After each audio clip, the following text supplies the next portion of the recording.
Hello everyone. देखिएगा, अपन last class में balancing of redox पढ़ रहे थे ITUS मेथड से, है ना। एक मैंने आपको एग्जांपल भी दिया था करने के लिए। 7 नंबर प्रॉब्लम थी, टाइप फर्स्ट ही चल रहा था। प्रॉब्लम क्या दे रखा था, मैंने आपको दिया था MnO4 माइनस बेसिक मीडियम में I माइनस के साथ रिएक्ट करके, मीडियम बेसिक था, MnO2 प्लस IO3 माइनस में कन्वर्ट हो रहा है। ये रिएक्शन थी, ठीक है। सबसे पहला काम एज यूजुअल ऑक्सीडेशन नंबर लिखें। Oxidation number +7 -1 +4 and +5। तो MnO4 माइनस की टोपी क्या हो जाएगी, 7 से 4 3 की टोपी आएगी। तो ये 3 इधर लिखना था बेसिकली, ब्लू पेन से लिख देता हूं मैं। 3 बेसिकली मेरे को इधर लिखना था। -1 से +5 गया तो टोपी क्या आएगी, चेंज क्या हुआ, +5 माइनस -1 तो 6 का चेंज आएगा। मैंने आपको पहले भी बोला है कि जब ऐसा आ जाए तो आप इसे पहले ही सिंप्लीफाई कर दे। ये हो जाएगा 2 और ये हो जाएगा 1। 2 और 1 हो गया। अगर ये 2 और 1 हो गया तो यहाँ पे Mn हो गया 2 और आयोडीन हो गया 1। रिएक्शन बैलेंस है। अब माता पच्ची मत करो आप, रिएक्शन बैलेंस्ड है।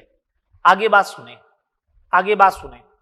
बेसिक मीडियम है तो चार्ज बैलेंस करें। उधर -1 है, इधर है -2 और -3। उधर है -1, इसका मतलब 2OH- इधर ऐड कर दे। अगर 2OH- इधर ऐड किया है तो H2O को इधर ऐड करना पड़ेगा। रिएक्शन बैलेंस्ड हो गई। आप रैंडमली चाहो तो ऑक्सीजन चेक कर सकते हो। 8 और 1 9, 4 3 7 और 2 9 हो गई बैलेंस। ये फर्स्ट टाइप की कैटेगरी कंप्लीट हुई। ये तो मैंने आपको करने के लिए बोला था, तो ये आंसर आ जाएगा, इसका चेक कर लो, है ना। चले आगे, चलो टाइप सेकंड देखते हैं। टाइप सेकंड देखते हैं। Type second,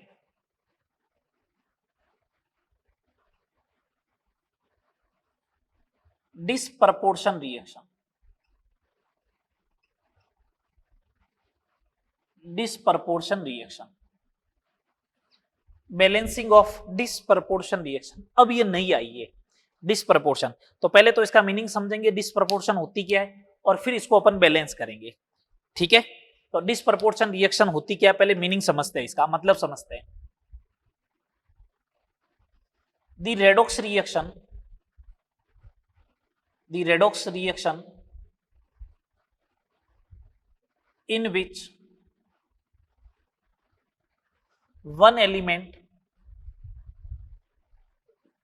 is oxidized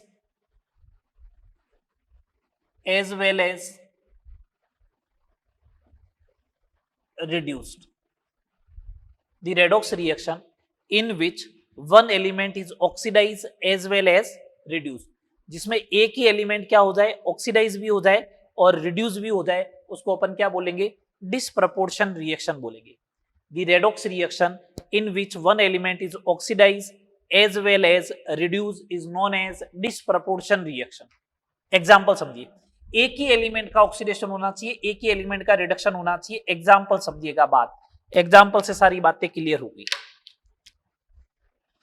H2O2 लिया भैया मैंने, ये कन्वर्ट होता है H2O प्लस O2 के अंदर।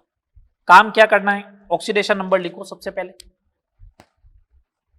हाइड्रोजन का +1, ऑक्सीजन का -1, परऑक्साइड है तो हाइड्रोजन का +1 रहा, चेंज नहीं हुआ। ऑक्सीजन का यहाँ पे -2 हो गया, 0 हो गया। एक ही एलिमेंट है ऑक्सीजन, उसका ऑक्सीडेशन नंबर डिक्रीज हुआ, मींस रिडक्शन भी हो गया, ये लो रिडक्शन हो गया। और इसका ऑक्सीडेशन नंबर इंक्रीज भी हुआ, इसका मतलब क्या हो गया, ऑक्सीडेशन भी हो गया। ऑक्सीडेशन भी हो रहा है, रिडक्शन भी हो रहा है, एक ही एलिमेंट का हो रहा है ऑक्सीडेशन का। This is disproportion reaction. और देखो, ये फर्स्ट एग्जांपल हो गया। सेकंड एग्जांपल देखो डिसप्रपोर्शन का। मैंने P4 की रिएक्शन बेस के साथ करवाई, NaOH के साथ, तो बनता है PS3 प्लस सोडियम हाइपोफॉस्फाइड। हाइपोफॉस्फाइड देखिएगा ऑक्सीडेशन नंबर चेक करेंगे तब मालूम चल जाएगा। इसका ऑक्सीडेशन नंबर 0 है, ठीक है। बस इधर चेक करो, फॉस्फोरस का ऑक्सीडेशन नंबर -3 है और इसका चेक कर लो आप, +1 आएगा। 0 से -3 में गया, फॉस्फोरस ही है, ऑक्सीडेशन नंबर डिक्रीज हुआ, मींस रिडक्शन है। 0 वाला ही +1 में गया, ऑक्सीडेशन नंबर इंक्रीज हुआ। एक ही एलिमेंट है, कौन? एक ही एलिमेंट है फॉस्फोरस, उसी का ऑक्सीडेशन हो रहा है, उसी का रिडक्शन हो रहा है, डिसप्रपोर्शन रिएक्शन होगी, ठीक है। थर्ड नंबर, और एग्जाम्पल देखो, और एग्जाम्पल क्या हो सकता है? सल्फर लिया प्लस OH माइनस लिया, S-2 बनेगा प्लस थायोसल्फेट बनेगा H2O3-2, ठीक है। बेसिक मीडियम में लिया, देखिए ऑक्सीडेशन नंबर क्या आ रहा है, सल्फर का 0, इस सल्फर का -2, इस सल्फर का -2 और इस सल्फर का क्या आएगा, +2। 0 वाला -2 में गया, oxidation number decrease.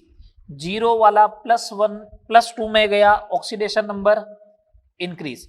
Oxidation number decrease भी हुआ, ऑक्सीडेशन नंबर इंक्रीज भी हुआ, डिसप्रपोर्शन रिएक्शन एक ही एलिमेंट का हो रहा है, एक ही एलिमेंट का ही तो हो रहा है, सल्फर का, ठीक है। बात बोलो, अब सुने बात को। इसका मतलब अगर कोई एलिमेंट है, समझना बात को, क्वेश्चन कैसे कैसे बनेंगे डिसप्रपोर्शन पे। अगर मेरे को ऐसा दे रखा कोई एलिमेंट है, यहां पे उसका ऑक्सीडेशन नंबर है, ये ऑक्सीडेशन नंबर है, अगर इसका ऑक्सीडेशन नंबर इंक्रीज होना चाहिए, इसका मतलब ये ऊपर भी जाएगा, और डिक्रीज भी होना चाहिए, इसका मतलब ये इधर भी आएगा। इसका मतलब इसका ऑक्सीडेशन नंबर इंटरमीडिएट है ना, जिसका ऑक्सीडेशन नंबर इंटरमीडिएट होता है वही डिसप्रपोर्शन शो कर सकता है।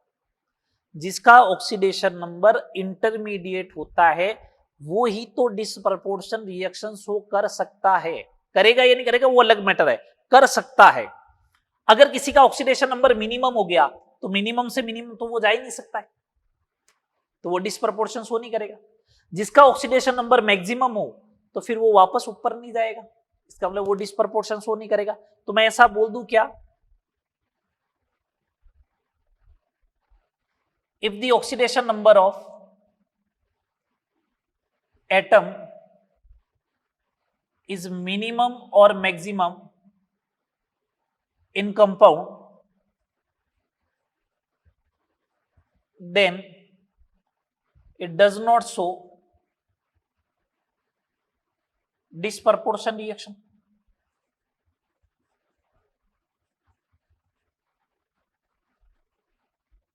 It does not show disproportion reaction. Disproportion reaction show नहीं करेगा। जैसे एग्जांपल दे रहा हूं मैं, आपसे क्वेश्चन पूछा जा सकता है, लो क्वेश्चन के फॉर्मेट में लिख लो, which of the following does not show disproportion reaction. कौन सा डिसप्रपोर्शन रिएक्शन को शो नहीं करेगा, ये पूछा गया। तो देखो ऑप्शन क्या क्या दे रखे, ClO minus, sorry ClO2 minus, ClO3 minus and ClO4 minus.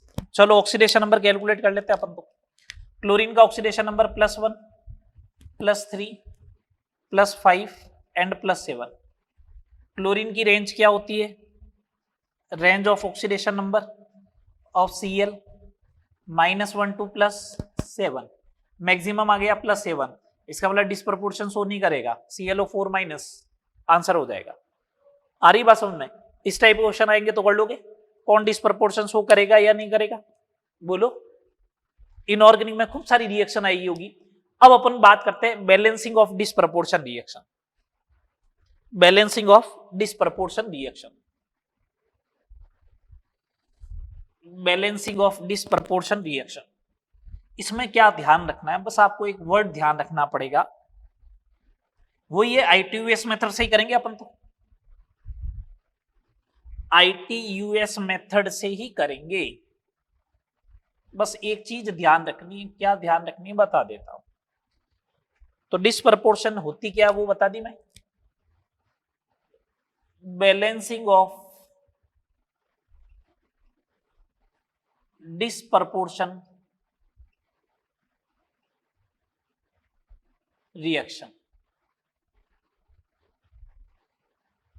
Balancing of disproportion reaction. Disproportion reaction को बैलेंस्ड कैसे करोगे, सुने बात को। इसमें बस आपको ये ध्यान रखना है, बैलेंसिंग फ्रॉम बैक साइड। कौन सी साइड से बैलेंस करना है इसको, बैक साइड से, मींस प्रोडक्ट की साइड से बैलेंस करना है। मैं एग्जांपल ले रहा हूं, 7 एग्जांपल अपन पहले कर चुके हैं बैलेंसिंग के। 8 number P4 plus OH minus, means basic medium है, फॉस्फीन बनेगा, प्लस सोडियम हाइपोफॉस्फाइड बनेगा, तो H2PO2 माइनस बन गया। ये है, इसको बैलेंस करना है, ठीक है।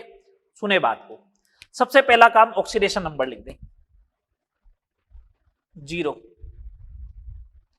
डिसप्रपोर्शन है या नहीं वो तो अभी मालूम चल जाएगा, -3 n + 1। 0 वाला -3 में भी गया, 0 वाला +1 में भी गया। हाइड्रोजन का क्यों नहीं लिखा, हाइड्रोजन +1 में +1 में आ रहा है, ऑक्सीजन -2 में -2 में आ रहा, तो चेंज ही नहीं हुआ। जिसका चेंज होता है उसी का ऑक्सीडेशन नंबर लिखना चाहिए। ये प्रैक्टिस करने पर अपना मालूम चल जाता है आपको, ठीक है। अब सुने, इस साइड से बैलेंस करना है, इसका मतलब मेरे लिए रिएक्टेंट अब ये है और इधर प्रोडक्ट है। इसका मतलब इस साइड वालों की टोपी कैलकुलेट करनी पड़ेगी, मेरे लिए रिएक्टेंट ये है, इस बार इस साइड वालों की टोपी कैलकुलेट करनी पड़ेगी। तो मैं लिखूं PS3 की टोपी,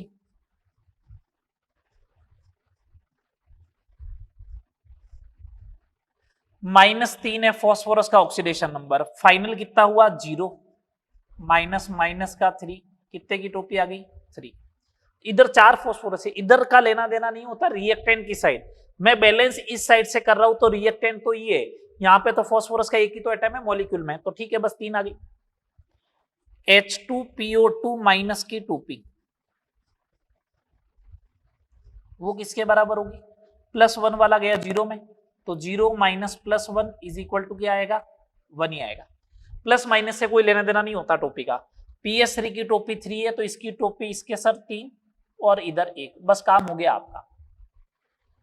एक फॉस्फोरस एटम हो गया, 3 फॉस्फोरस एटम हो गए, तो एटम हो गए कितने 4। ये लो फॉस्फोरस के 4 एटम। अब मीडियम कैसा है, बेसिक है, तो बेसिक मीडियम में क्या करना है, टोपी लगाने के जस्ट बाद में चार्ज को बैलेंस करें। इधर चार्ज है -3, इधर चार्ज अभी 1 ही है, तो 3OH- लिख दो। जैसे ही 3OH- लिखोगे, अब हाइड्रोजन को बैलेंस करना है। इधर हाइड्रोजन 3 है, इधर 6 है, 3 और 6 हो गए 9, अभी तक 3 आए, इसका मतलब 3H2O और लिखने पड़ेंगे। OH और H2O एक ही साइड में आए। ऑक्सीजन चेक कर लो, रेंडमली चेक करना है, तो 3 और 3 6, 3 का डबल 6, बोलो ठीक है मामला। चले आगे, चलो अगला एग्जांपल देखें। Sulphur plus OH- convert S-2 plus thiosulphate H2O3-2। Basic medium चल रहा है भैया, डिसप्रपोर्शन है या नहीं है तो वो तो ऑक्सीडेशन नंबर लिखते ही मालूम चल जाएगी। 0 -2 +2, डिसप्रपोर्शन तो है, ठीक है। डिसप्रपोर्शन है तो बैक साइड से बैलेंस करेंगे, तो S-2 की टोपी कैलकुलेट करो। S-2 की टोपी 0 माइनस का 2 मीन्स 2 आ गया। अच्छा, बैक साइड से बैलेंस करना तो उधर से ही देखनी पड़ेगी। S2O3-2 की टोपी कितनी आएगी, इधर देखिए +2 है, इधर गया 0 में, तो 0 माइनस प्लस का 2, इसका मतलब 2 की आएगी। चेंज तो 2 का ही आया। ये पर सल्फर एटम आया, पर सल्फर एटम आया। यहां पे सल्फर के एटम कितने हैं, 2। रिएक्टेंट तो मेरे लिए अब यही हो ना, बैक साइड से बैलेंस कर रहा हूं तो 2 × 2 कितने की टोपी आ गई, 4 आ गई टोपी 4 की। अब सिंपल सी बात है, इन दोनों की टोपी को अगर सिंप्लीफाई करें तो इसकी टोपी 1 कंसीडर कर सकते हो, इसकी 2 कर सकते हो, कर लिया जाए 1 और 2। अगर 1 और 2 करोगे तो इसकी टोपी है 1, तो इधर 1 लगा दो, इसकी टोपी है 2 तो इधर 2 लगा दो। सल्फर कितने हो गए, 2 और 2 4, ये सल्फर 4। चार्ज बैलेंस करो, -2 × 2 माइनस का 4, -2 माइनस का 6, तो 6OH- आएगा 6OH-। अगर 6OH- आया तो इधर क्या ऐड होना चाहिए फिर 3H2, क्या ऐड होगा 3H2, ये देख लो बैलेंस हो गई।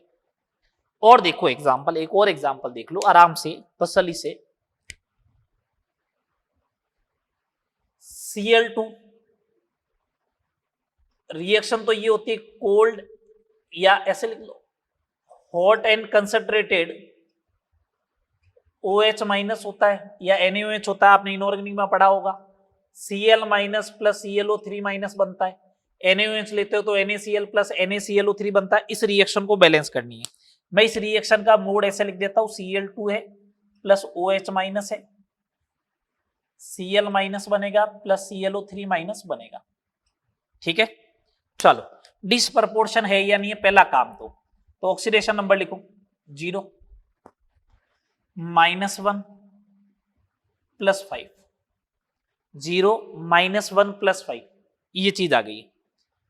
अब सुने बात को, 0 -1 + 5 आया है तो उस कंडीशन में देखे 0 से -1 ऑक्सीडेशन नंबर डिक्रीज, 0 से +5 ऑक्सीडेशन नंबर इंक्रीज, 0 से -1 ऑक्सीडेशन नंबर डिक्रीज, 0 से +5 oxidation number increase. Oxidation number increase भी हो रहा है, ऑक्सीडेशन नंबर डिक्रीज भी हो रहा है, डिसप्रपोर्शन रिएक्शन सेम एलिमेंट के लिए। अब टोपी कैलकुलेट करनी है तो Cl- की टोपी कितनी आएगी फटाफट बताओ भैया, सोच समझ के बोलो, मैं एक ही लाइन में बैलेंस कर रहा हूं।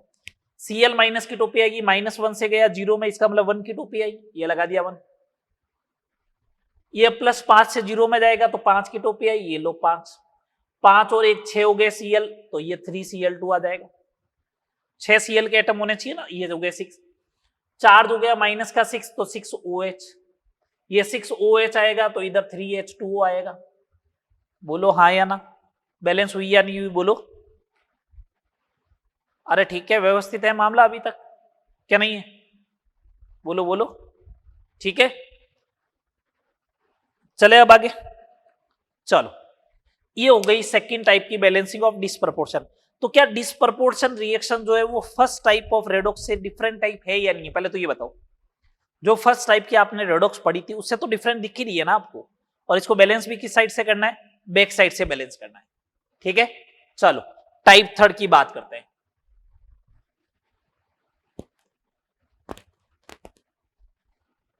टाइप थर्ड की बात करते हैं।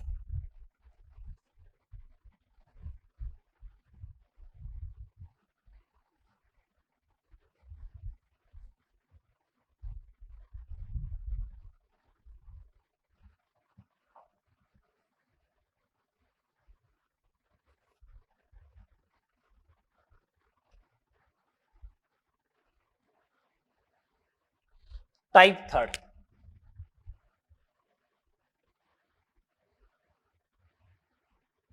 Balancing of redox reaction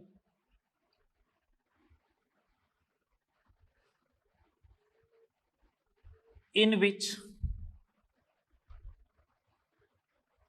one atom is present in more than one product with different oxidation number। मैं एग्जाम्पल लिखूंगा, बस आपको तो पहचान लेना है कि मैंने जो लिखा है वो हेडिंग सही है या नहीं है, बस आपको तो ये पहचानना है। ऐसी कभी भी रेडॉक्स रिएक्शन आए तो इसको भी बैलेंसिंग करना है, कहां से, बैक साइड से, balancing buy back side, balancing from back side means product की साइड से बैलेंस करना है इसको।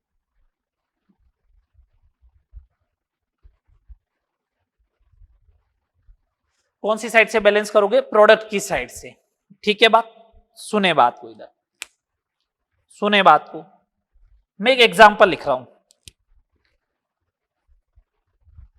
कॉपर की रिएक्शन आपने पढ़ी होगी डाइल्यूट HNO3 के साथ, तो कॉपर नाइट्रेट बनता है और डाइल्यूट के साथ जो होता है वो NO गैस रिलीज होती है। ठीक है, सबसे पहला काम ऑक्सीडेशन नंबर लिख दो, पहला काम ही ऑक्सीडेशन नंबर 0, नाइट्रोजन का +5, +2 नाइट्रोजन का +5 एंड नाइट्रोजन का +2। चलो डिसप्रपोर्शन तो नहीं है, ये बात तो क्लियर हो गई। कॉपर का ऑक्सीडेशन नंबर भी चेंज हुआ, नाइट्रोजन का भी चेंज हुआ। अब सुने आगे बात। Balancing of redox reaction in which one atom is present in more than one product. Nitrogen in which one atom का मतलब nitrogen atom is present in more than one product. इस वाले प्रोडक्ट में भी है, इस वाले प्रोडक्ट में भी है। कौन? नाइट्रोजन। इस वाले प्रोडक्ट में भी है, इस वाले प्रोडक्ट में भी है। ठीक है, विथ डिफरेंट ऑक्सीडेशन नंबर। इनके ऑक्सीडेशन नंबर भी क्या है? डिफरेंट है। तो इसका मतलब थर्ड टाइप दिख गई आपको। आपको तो बस आइडेंटिफाई करना है कि हर रिएक्शन का टाइप कौन सा होगा, फर्स्ट होगा, सेकंड होगा या थर्ड। सेकंड थर्ड है तो बैक साइड से बैलेंस करना है। अब इस साइड से बैलेंस करूंगा तो मेरे लिए जो प्रोडक्ट है, रिएक्टेंट होंगे वो ये होंगे। कौन? कॉपर नाइट्रेट और एनो। कॉपर नाइट्रेट की टोपी कैलकुलेट करनी है अगर मेरे को, तो एक बात बताओ, नाइट्रोजन का ऑक्सीडेशन नंबर पहले 5 था, अभी भी इस साइड में भी 5 है, तो नाइट्रोजन का तो चेंज नहीं हुआ। कॉपर का जरूर चेंज हुआ है। पहले फाइनल 0 -2 इज इक्वल टू 2 की टोपी आ गई। एनो की टोपी कितने की आएगी बताइएगा? यहां पे था 2, इधर है 5, तो 5 - 2 इज इक्वल टू 3 आ गई टोपी। टोपी का कर दीजिएगा क्रॉस मल्टीप्लाई। टोपी का कर दीजिएगा क्रॉस मल्टीप्लाई। इसकी टोपी इधर लगानी है और इसकी टोपी इधर लगानी है, लगा दी। एटम बैलेंस करो, कॉपर के 3 है तो ये लो कॉपर के 3 हो गए। नाइट्रोजन काउंट करो, 2 और ये 3, 6 हो गया। 6 + 2 8 हो गया, तो 8 HNO3। अगर 8 HNO3 इधर लिख दिया तो 4 H2O इधर लिख दो। फिर ऑक्सीजन को रैंडमली चेक करना चाहो तो चेक कर लो। 4 and 2 6 और ये हो जाएगा 18। 6 और 18 कितना हो जाएगा? 24। और ये देख लो 24 है ना बैलेंस्ड। 24 बोलो, मामला सेट है। चलो आगे, चलो क्वेश्चन नंबर 12। और देखो किस टाइप से क्वेश्चन बन सकते हैं। K2Cr2O7 plus HCl, acidic medium है, ठीक है। KCl बनेगा प्लस CrCl3 बनेगा प्लस Cl2 बनेगा, ठीक है। ये बन रहा है। बोला इस रिएक्शन को बैलेंस करना। मेरा सबसे पहला काम है ऑक्सीडेशन नंबर लिखना। पोटेशियम का +1 है, उधर भी +1 है, चेंज नहीं हो रहा है। +6, Cl का -1, इधर Cl का -1 चेंज नहीं हुआ। इधर Cl का, क्रोमियम का +3, Cl का -1 है, इधर Cl का 0। भैया इधर देखो, इधर पोटेशियम का भी +1 है, इधर भी पोटेशियम का +1 है, तो चेंज नहीं हुआ। इधर Cl का -1 है, इधर भी Cl का -1 है, तो चेंज नहीं हुआ। अपन को तो 2 ही तो चेक करने होते हैं, इसकी टोपी उसके सर, तो इसको काउंट नहीं करना इस बार, तो इसके लिए तो कोई चेंज हुआ ही नहीं। इन दोनों को चेक करना है। इसको चेक क्यों नहीं करना है? पोटेशियम +1 है, पहले भी कितना था? +1। Cl -1 है इधर, और इधर भी कितना है? -1। तो इनके तो ऑक्सीडेशन नंबर में कुछ चेंज हुआ ही नहीं ना, तो इसको चेक नहीं करना है KCl को। अच्छा, थर्ड टाइप की है या नहीं है? डिस्प्रपोर्शन तो नहीं है, पहली बात। Cl यहां पे एक बार था, लेकिन यहां पे देखो 1 2 3 और ऑक्सीडेशन नंबर भी 0 -1 -1 में आ रहा है, मतलब चेंज तो हुआ। One atom Cl is present in more than one product with different oxidation number, तो थर्ड टाइप की रेडॉक्स हो गई। अब इसको बैलेंस कैसे करेंगे? KCl का टोपी तो देखनी नहीं है, CrCl3 की टोपी चेक कर लो। ये लो चेक कर लो, क्रोमियम +3 में और इधर कितने में? 6 में, तो 6 माइनस प्लस का 3 इक्वल टू 3। सर इधर 2 क्रोमियम है, अरे रिएक्टेंट तो मेरा ये है ना, तो इसमें तो CrCl3 में एक ही तो क्रोमियम है, तो 3 आएगा। इसकी टोपी आ गई 3। Cl2 की टोपी चेक कर लेते हैं। उधर 0 है, इधर -1 है, तो -1 - 0 इसका मतलब 1 आएगा। ये तो पर Cl एटम आया। कितने Cl के एटम है? 2 है, तो 1 × 2 कितना आएगा? 2 की टोपी आएगी, क्योंकि इसके एक मॉलिक्यूल में कितने एटम है? 2 एटम है, ठीक है साहब। लगा दो, CrCl3 की टोपी 3 है, तो वो इधर लगा दो, 2 इधर लगा दो, ठीक है। क्रोमियम कितने हो गए? 2, तो क्रोमियम 2 आ रहा है, तो इधर 1 ही लिखो फिर। तो ये जैसे ही 1 लिखा तो पोटेशियम फिक्स हो गए, 2 पोटेशियम फिक्स हुए, तो 2 पोटेशियम फिक्स कर दो, ये लो 2। उधर Cl सारे फिक्स हो गए, 2 और 6, 2 और 6 8 और 6 14 है, तो इधर 14 HCl आएगा। अगर 14HCl इधर आएगा तो इधर फिर 7H2O ऐड करना ही पड़ेगा आपको। 7H2O ऐड करते 14H प्लस आ गया, उधर भी 14H प्लस था। रेंडमली चेक करना तो 7 ऑक्सीजन है, ये लो 7 ऑक्सीजन। बात क्लियर है या नहीं है बताओ? क्लियर है ना? बोलो क्लियर है? ठीक है, इसी टाइप का एक लास्ट और देख लो, एक प्रॉब्लम और बता देता हूं। ये डी ब्लॉक की रिएक्शन है आपकी कि ये ले लो KMnO4 प्लस HCl ले लो, KCl होगा प्लस MnCl2 होगा प्लस Cl2 होगा। ये लो, इस रिएक्शन को बैलेंस करना है। तो फर्स्ट काम ऑक्सीडेशन नंबर लिखने का, +7 -1 -1 +2 -1 0। Cl यहां पे तो एक बार था, लेकिन यहां पे Cl 3 बार आया और तीनों बार डिफरेंट ऑक्सीडेशन नंबर ही लेके आया है। आ रही बात समझ में? तीनों बार डिफरेंट ऑक्सीडेशन नंबर लेके आया है। अब आगे बात करते हैं। आगे अगर अपन बात करें तो इसका तो पोटेशियम का भी +1 है, इधर भी +1 ही था, चेंज नहीं हुआ। Cl -1 -1, इसका मतलब KCl को काउंट नहीं करना है। MnCl2 की टोपी कैलकुलेट कर लो, तो आप बोलोगे इधर +2 उधर +7 है, तो +7 -2 = 5।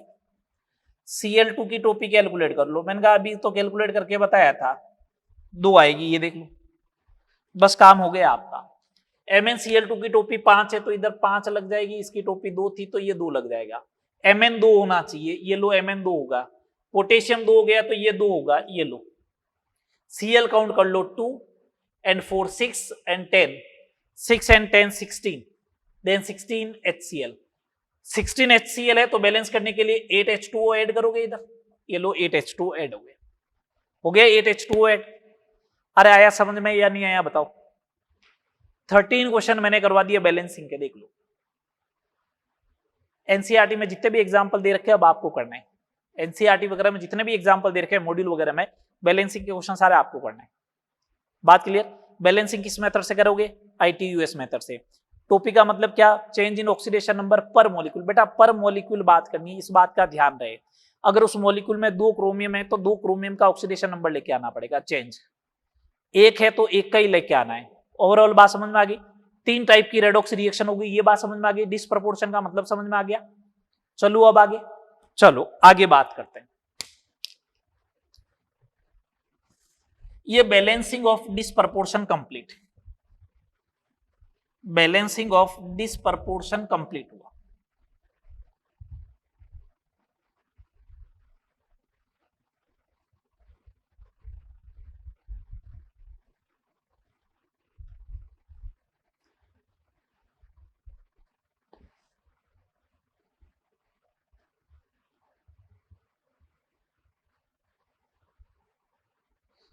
बैलेंसिंग ऑफ डिसप्रपोर्शन कंप्लीट हुआ।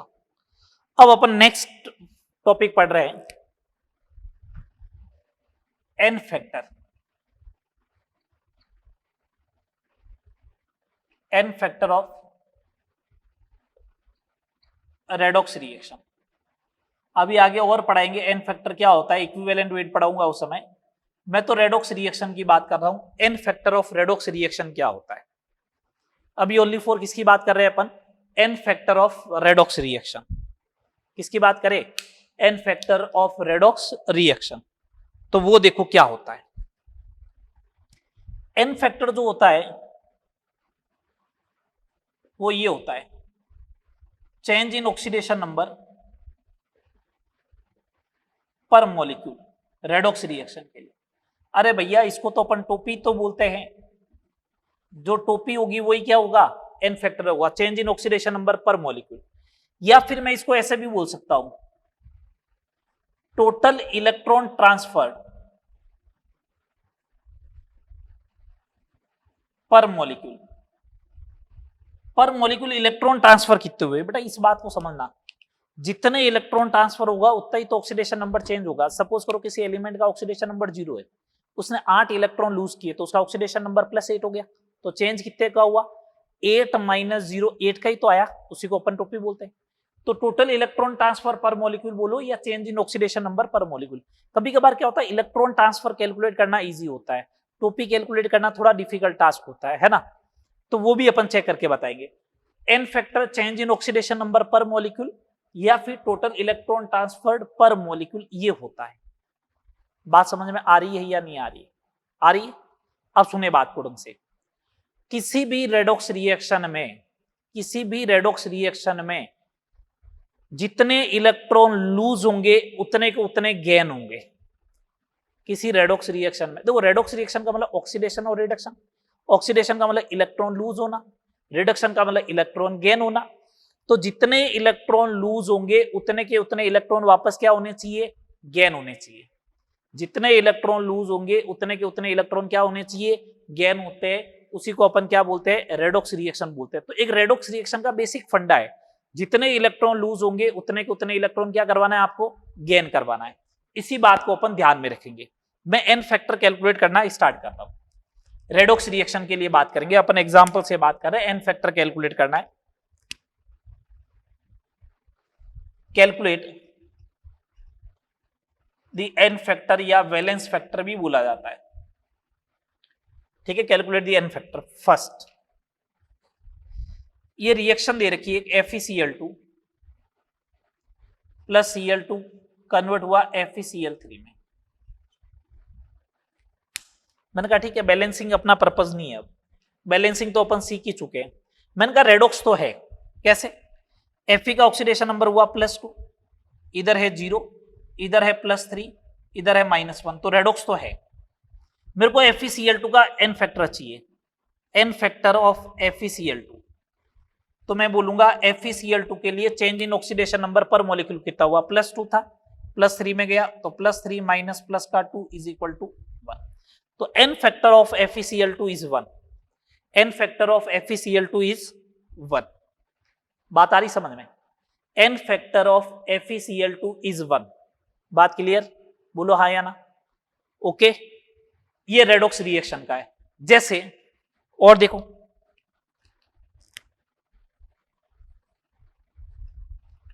Zn कन्वर्ट हो जाए Zn+2 में। मेरे से पूछे बताओ एन फैक्टर क्या होगा, तो मैं सिंपल सा बोलूंगा इसका ऑक्सीडेशन नंबर है 0, इसका ऑक्सीडेशन नंबर है +2। तो एन फैक्टर या टोटल इलेक्ट्रॉन ट्रांसफर कितना हुआ, कितना आएगा, 2 का। चलो अगला देखो, थर्ड। एन फैक्टर चेक करना आना चाहिए। एन फैक्टर चेक करना आएगा तो फिर इक्विवेलेंट वेट आगे कैलकुलेट करना सिखाऊंगा, उसमें इन सब का यूज लूंगा वापस। डाइक्रोमेट आयन है Cr2O7-2, ये कन्वर्ट हो रहा है Cr+3 में। मेरे को पूछा एन फैक्टर बताओ किसका, डाइक्रोमेट आयन का। मैंने कहा ठीक है बता देते अभी। इसका ऑक्सीडेशन नंबर है +6, इसका +3।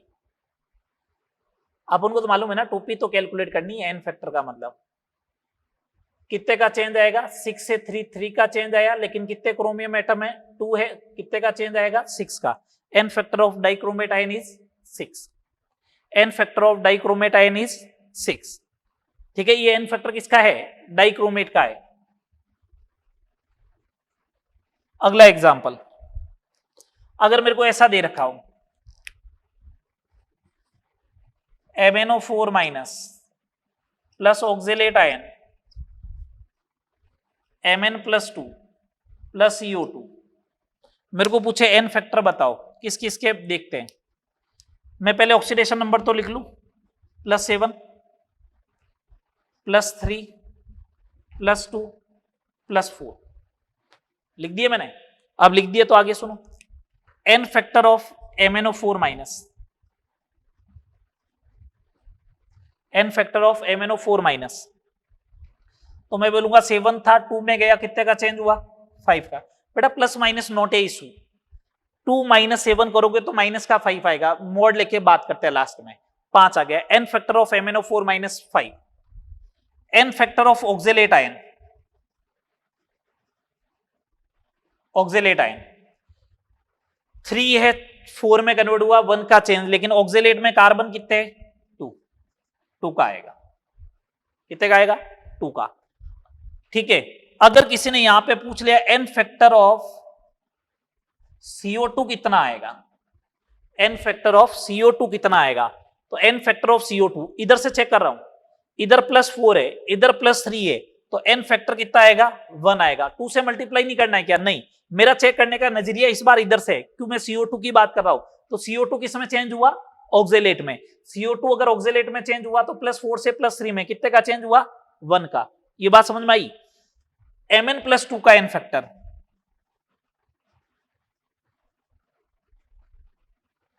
+2 से +7, 5 का change. n factor of Mn+2 कितना आएगा, 5 आएगा। बात समझ में आ रही है या नहीं आ रही है। ये तो नॉर्मल रेडॉक्स रिएक्शन है, उनका n फैक्टर अपन ने चेक कर लिया। नॉर्मल रेडॉक्स रिएक्शन है, इनका n फैक्टर अपन ने ऐसे चेक करते हैं, ठीक है।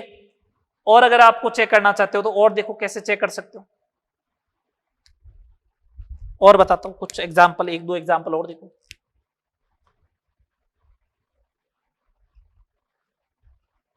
थायोसल्फेट है, एसिडिक मीडियम में कन्वर्ट हो जाता है टेट्राथायोनेट आयन में, S4O6-2, और बेसिक मीडियम में चेंज हो जाता है किसमें, SO4-2 में, ऐसे कन्वर्ट हुआ, सॉरी, ठीक है। हाँ सही, एसिडिक और बेसिक मीडियम में ये होगा। मेरे को n फैक्टर कैलकुलेट करना है इसमें, एसिडिक और बेसिक मीडियम दोनों में। तो देखो मीडियम का क्या रूल होता है, मैंने कहा ऑक्सीडेशन नंबर तो लिखो आप, अभी मीडियम का रूल मालूम चल जाएगा आपको। तो +2, 2.5 कैलकुलेट कर चुके अगर आपको मालूम है तो, +6, ठीक है। एसिडिक मीडियम में n factor of thiosulphate ion S2O3-2, first in acidic medium,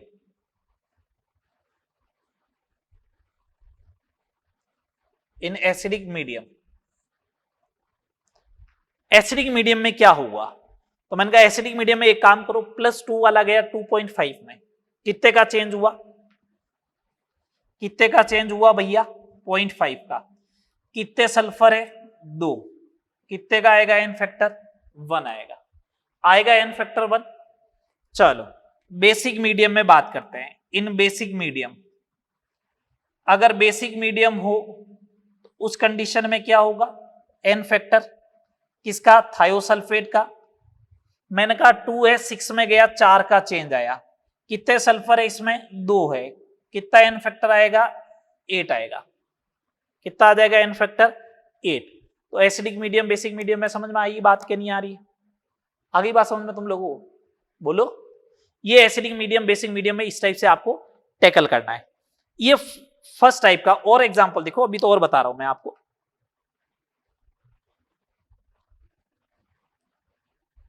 कितने एग्जांपल हो गए, 5।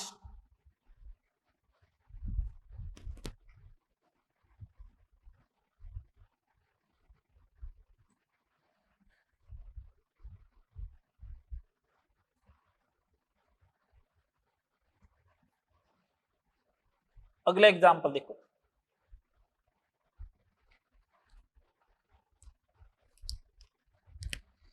छठा F नंबर। नाइट्रोबेंजीन अगर एनिलीन में कन्वर्ट होता है, रेडॉक्स रिएक्शन का टाइप है। अगर ऑर्गेनिक में पढ़ा है तो 6H का रिडक्शन है। नाइट्रोबेंजीन का रिडक्शन करवाते हो तो एनिलीन मिलता है। मेरे को नाइट्रोबेंजीन का n फैक्टर चाहिए, n factor of nitrobenzene is equal to n factor of nitrobenzene. ये मेरे को लेके आना है। कैसे आएगा, ऑक्सीडेशन नंबर लिखो पहले तो, सुनना बात को। 2 ऑक्सीजन नाइट्रोजन से इलेक्ट्रॉन लेंगे तो कितना आएगा, +4।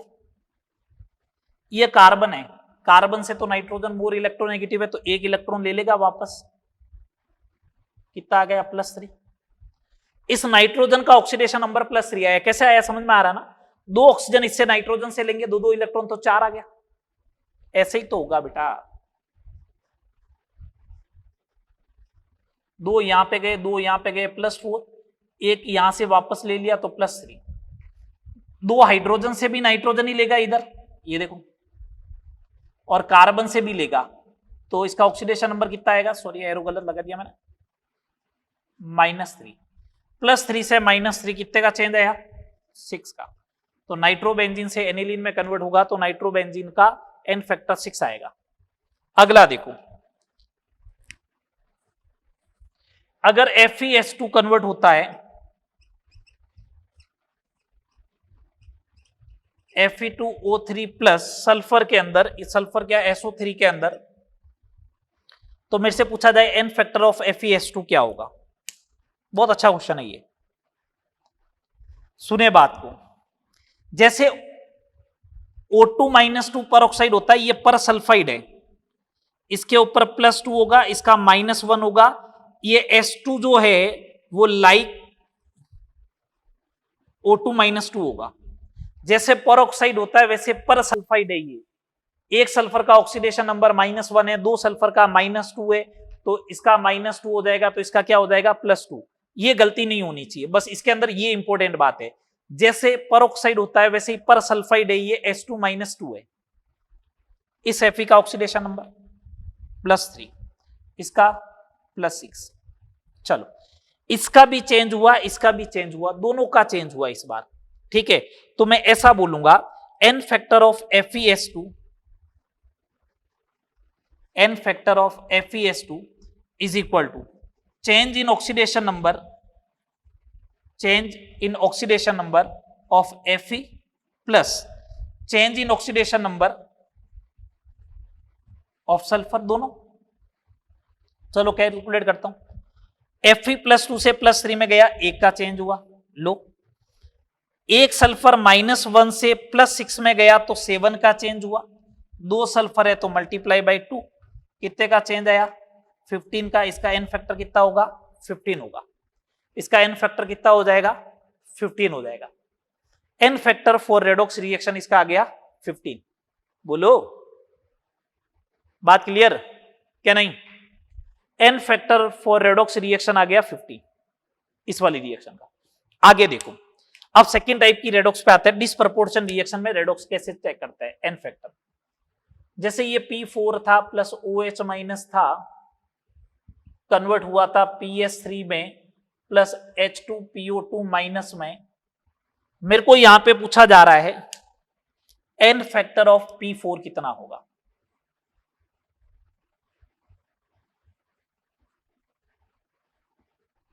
एन फैक्टर पूछा जा रहा है, तो मैंने कहा या तो change in oxidation number per molecule या टोटल इलेक्ट्रॉन ट्रांसफर पर मॉलिक्यूल बताओ।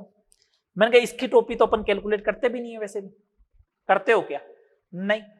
जब इसकी टोपी कैलकुलेट ही नहीं करते हो तो फिर कैसे कैलकुलेट करें। मैंने कहा सुने बात, अपन ने रिएक्शन को ऐसे ही तो बैलेंस किया था।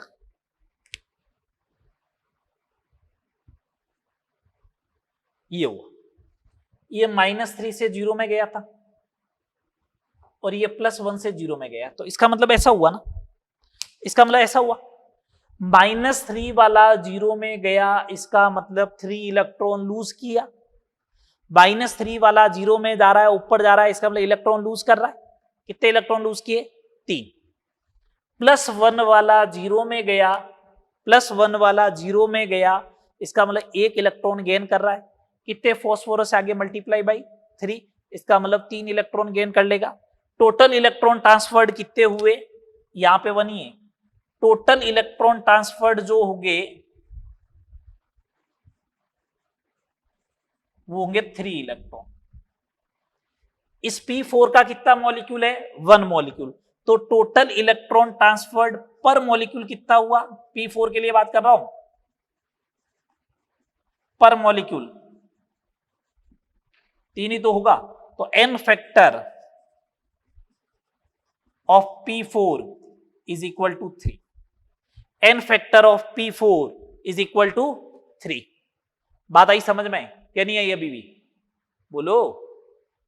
चलो फिर एक और एग्जांपल देखो। चलो ये देख लो, Cl2 प्लस OH- कन्वर्ट हुआ था Cl- प्लस ClO3- में। Cl2 का चाहिए, तो मैंने कहा रिएक्शन ऐसे बैलेंस हुई थी। यहां था -1 वाला गया था 0 में, +5 वाला गया था 0 में। +5 वाला 0 में गया, इसका मतलब 5 इलेक्ट्रॉन गेन किए। -1 वाला 0 में आया, इसका मतलब 1 इलेक्ट्रॉन लूज किया। कितने Cl है? 5, इसका मतलब 5 इलेक्ट्रॉन लूज हुए। टोटल इलेक्ट्रॉन ट्रांसफर कितने हो गए? 5 का 5। इलेक्ट्रॉन ट्रांसफर्ड पर मॉलिक्यूल बोलो, पर मॉलिक्यूल ऑफ Cl2। मैंने कहा 5 है, डिवाइड बाई 3 हो जाएगा 5/3। n factor total electron transfer पर मॉलिक्यूल, तो n फैक्टर ऑफ Cl2 जो आएगा वो कितना आएगा? 5/3 आएगा। कितना आएगा? 5/3 आएगा। अरे बोलो भैया, समझ में आया? चलो आगे और देखो, थर्ड टाइप की जो थी उसके लिए कैसे चेक करोगे? थर्ड टाइप की थी उसके लिए कैसे चेक करोगे? सेम मैनर है जो इसके लिए किया है। किसके लिए? डिसप्रपोर्शन वाले के लिए। जो डिसप्रपोर्शन वाले के लिए किया उसी टाइप से करना है।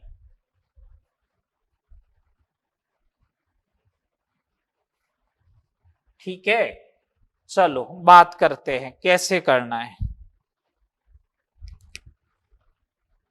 क्या था रिएक्शन में? Copper plus HNO3, copper nitrate plus copper nitrate plus NO, ठीक है, प्लस H2O बनेगा। ये रिएक्शन बैलेंस की थी तब क्या बना था? ये रिएक्शन बैलेंस की थी बैक साइड से, तो इधर आया था 2 और इधर था +2 से 5, तो इधर बना था 3 और इधर बना था 2। यही बात हुई थी। इधर बना था 8, इधर बन गया था 3। इलेक्ट्रॉन ट्रांसफर कितने हुए मेरे को तो ये बताओ। ये 0 है, ये +2 है, बात इतनी सी है।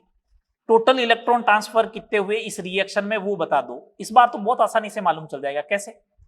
ये 0 से +2 में गया, इसका मतलब 2 इलेक्ट्रॉन क्या किए? लूज। कितने हैं? 3, तो टोटल इलेक्ट्रॉन ट्रांसफर हो गए 6। टोटल इलेक्ट्रॉन ट्रांसफर कितने हो गए? 6 हो गए। डायरेक्ट ही मालूम चल गया, इधर से चेक करने की जरूरत ही नहीं।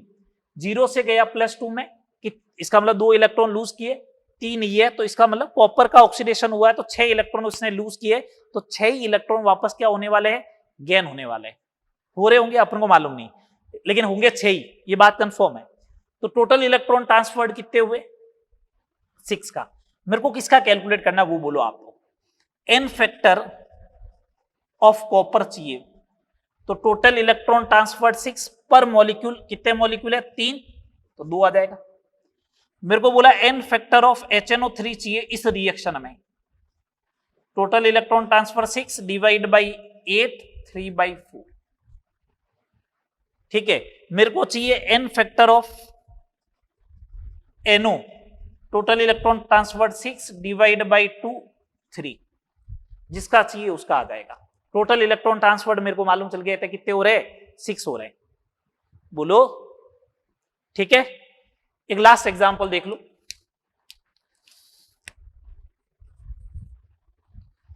K2Cr2O7 plus HCl, KCl plus CrCl3 plus Cl2 plus H2O बना था। ओवरऑल रिएक्शन की बात हुई तो बैलेंसिंग ऐसे हुई थी।